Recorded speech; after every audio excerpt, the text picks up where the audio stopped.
Happy Thursday, everybody. Welcome back to the channel. I am Lady Nika in with another edition of Their Business and My Views. Today, there is an update in the case involving the mother and the boyfriend of those missing children we spoke of the other day when we did talk. I told you about a Houston case where the mother had abandoned her children. Three of them was still alive. One was decomposing in the apartment. Well, we have an update on that situation. And before I begin, I want to let you all know that today is my date with Ben. So if you don't see me in these streets, just know I'll be back. And have a great Thursday. Now, let's get on into what's going on.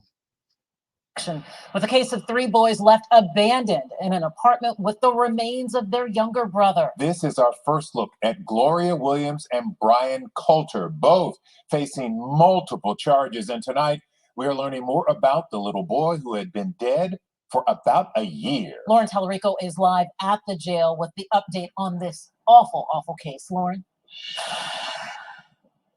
Lenania, we now know that the boyfriend is charged with the murder of this little boy, who we now know was 8 years old at the time that he died. The mother is facing several charges here, including injury to a child by omission and tampering with evidence. In this case, a corpse. Now, there are a lot of questions, like how did these three children live for so long, allegedly abandoned, while their brother's remains decomposed in the next room?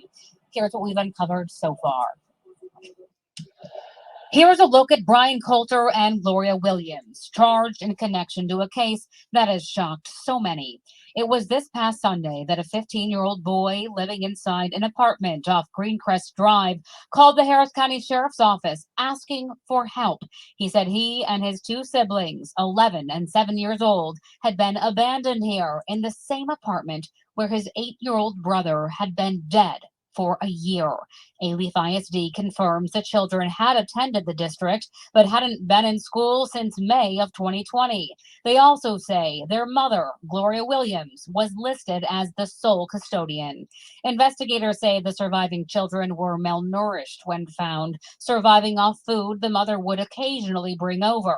And neighbors we spoke to said they had given them food too, but had no idea how bad things were inside that apartment.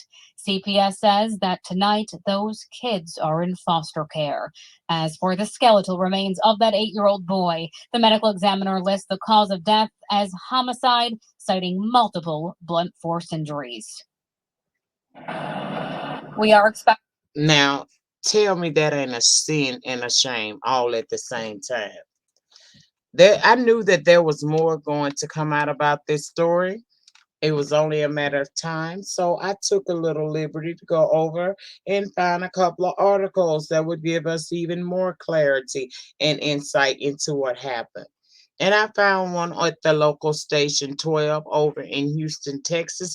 I'm going to read an excerpt from the article, but as always, I will pin the article down in the comments so that you can go over and read it for yourself. The mother of a child found dead in a Texas apartment where three children were abandoned and her boyfriend have both been arrested. Brian Coulter has been charged with murdering the 8-year-old boy found dead in the apartment.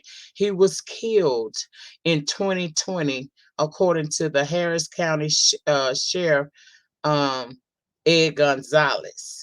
And the body was decomposing where the children were for possibly a year.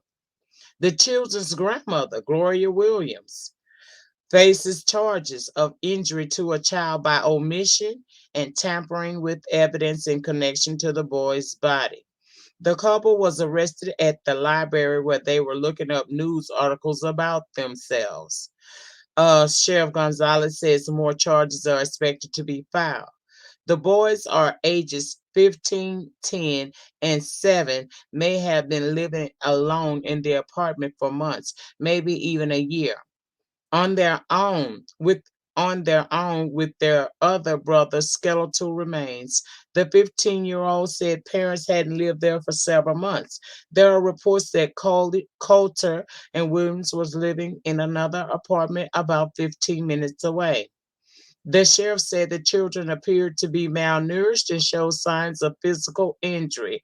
All three were taken to a hospital, and there was no electricity in the apartment. Some neighbors tried to help by feeding the teenager, but they didn't know about the dead child or the other two boys. The teen asked to charge his phone at a neighbor's home on Sunday, apparently so he could call 911. Now, that is one article. I also found an article, I'm trying to find it now, where the grandmother spoke. And that just, I was like, what? Are you kidding me right now? Mm. Let me see if I can find that. If not, we'll be doing a third update. There was a grandmother who said that she feels bad now.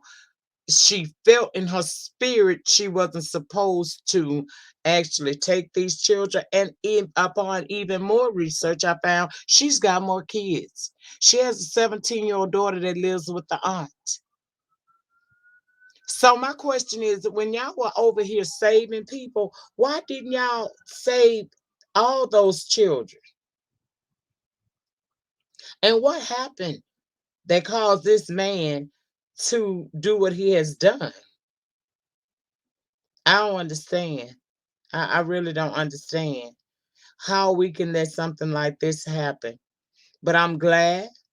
See, I was disturbed the other day because I didn't understand how come this man and this woman who is on the screen was questioned and released. I guess they needed to do a little bit more work, and officers over in Houston was able to do their investigation, and this couple is now sitting in jail in Harrison County for what has happened to those children. And I'm elated, but to the grandmother, if you felt in your spirit something wasn't right and you shouldn't have let those kids go back to her, then why did you ever do it? I know that as a grandparent, we can only do so much, but grandparents have rights. And when you got proof to back up what your intuition is telling you, you should have acted upon it. Maybe that little child would still be alive today. To the aunt, you took one child who said they didn't want to be in the home. I understand taking care of kids can be quite costly. But if you know that these kids are not being well seen about and taken care of, then you fail the rest of the kids. You may have saved the oldest, but what about those other ones? This woman seems to have been just a concubine. She have kids, decides she don't want them, and she leave them. Because the auntie said the daughter came over to visit. She didn't want to go back to her mom, and her mother said she can just stay. You can just have her. She just discarded her child like she was a piece of paper, easily discarded. Come on, y'all. We have to do better about these children. That's a shame that those kids were left to their own devices. Children who do not have any means to fend for themselves. And then just hearing the stories about the neighbors. The neighbors have fed the 15-year-old. They didn't even know the other kids were in the apartment. They didn't know about the decomposing body, and they didn't know about the other two siblings inside of the home. So it's my guess that he was probably getting food to take back to them. But thank God that child had a spirit on him that made him go to a neighbor's house to ask for to charge his phone. Thank God he had the wherewithal to call the authorities. They should have been called in. This woman and this man should have been behind bars. What kind of monster harms a child? He harmed that child, and she was complicit. There is no way a man would be able to do something to one of my eggs and I still be with you. You probably won't be breathing. And that is my honest opinion. But this is what happens when women who know they don't want children have them. I applaud the women who say, you know what, having babies just ain't it. I'm not that maternal. I don't have those instincts.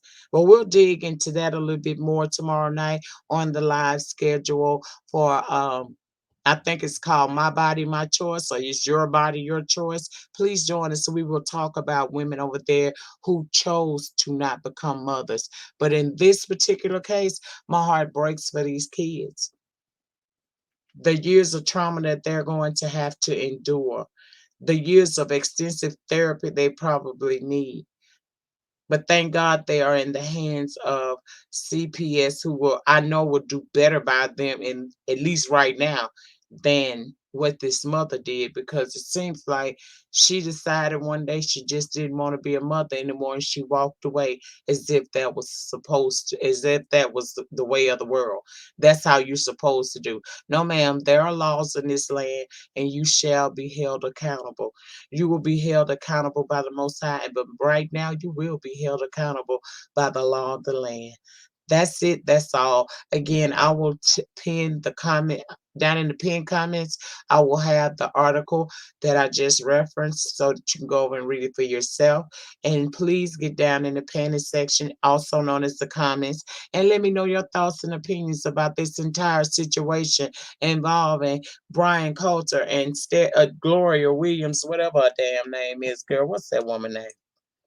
Okay. Her name is that's how unforgettable. She's just forgettable. Gloria Y. Williams and Brian Coulter, both in a jail cell today, where they belong, for harming those children. That's all I have to say about that. In closing, as always, remember, you do not have to be great to get started, but you must get started in order to be great. And it is the depth of your struggle that will determine the ultimate height of your success. You guys have a great remainder to your Thursday. I'll be recuperating and doing the same. I'll see you guys tomorrow night back down here in the den for our in-depth conversation about women who choose not to become mothers. Have a good day, folks. Bye.